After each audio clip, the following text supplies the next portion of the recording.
রবিবার ঊনকোটি জেলার মহকুমার সদর কৈলাসহরের ঊনকোটি কলাক্ষেত্রে কেন্দ্রীয় বিদ্যালয়ের অ্যালুমনি অ্যাসোসিয়েশনের উদ্যোগে এক রক্তদান শিবির অনুষ্ঠিত হয়।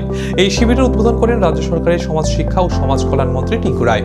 এছাড়াও উপস্থিত ছিলেন কৈলাসহর পৌর পরিষদের chairperson Chapala Deb Roy, vice chairperson Nitish De, doctor Papiya Sinha, Kailashahar blood donors অ্যাসোসিয়েশনের সভাপতি অনুপম পালসহ অন্যান্য বিশিষ্ট ব্যক্তিবর্গ।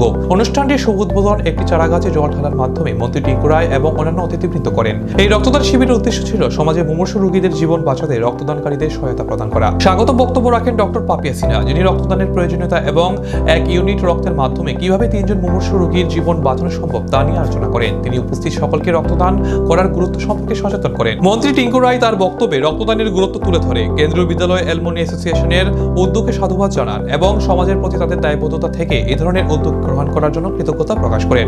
কেন্দ্রীয় বিদ্যালয়ের অ্যালুমনি অ্যাসোসিয়েশনের পক্ষ থেকে 47 বছর বয়সী বন বিভাগের কর্মী অর্থিন্দু বিকাশ দাসকে 57 বার রক্তদান করার জন্য সম্মতি প্রদান করা হয়। অ্যাসোসিয়েশনের পক্ষ থেকে 47 বছর বয়সী বন বিভাগের কর্মী অর্থিন্দু বিকাশ দাসকে 57 বার রক্তদান করার জন্য সম্মানিত করা হয়। এই রক্তদান শিবিরে মোট 18 জন রক্তদাতা রক্তদান করেন।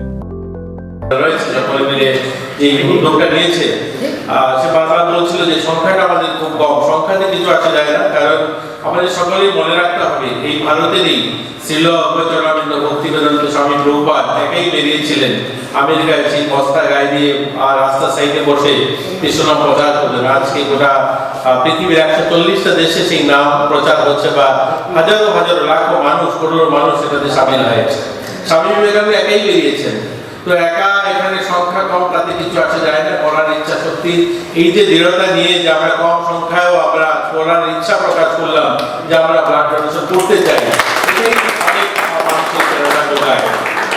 আর একটা কথা এখানে সে বলছিল যে আমাদের ছাত্রছাত্রী যারা আছে বহিরাজ্যে আমরা প্রতিষ্ঠিত, হ্যাঁ আমরা সত্যি প্রতিষ্ঠিত, কিন্তু তারপরেও তোমরা ব্যতিক্রম যারা আজ কৈলাসহরের মানুষের প্রাণে, এখানকার মানুষের ভালোবাসায় এই যে রক্তদানটা করছো, এটাই বড় জিনিস। আমাদের মাথায় রাখতে হবে যে 2011 সালে কৌশলেন্দ্র কুমার একটা ইয়ং ছেলে MBA করার সুযোগ পায় ওখান থেকে IIM আহমেদাবাদ। তো তোমরা তো জানো সবাই, যেহেতু পড়াশোনার সঙ্গে যুক্ত, IIM আহমেদাবাদ ভারত নয় গোটা পৃথিবীতে যে ম্যানেজমেন্ট ইনস্টিটিউট, তার মধ্যে বিখ্যাত ইনস্টিটিউটের মধ্যে IIM আহমেদাবাদ। ওই IIM আহমেদাবাদ থেকে সুযোগ পায় কৌশলেন্দ্র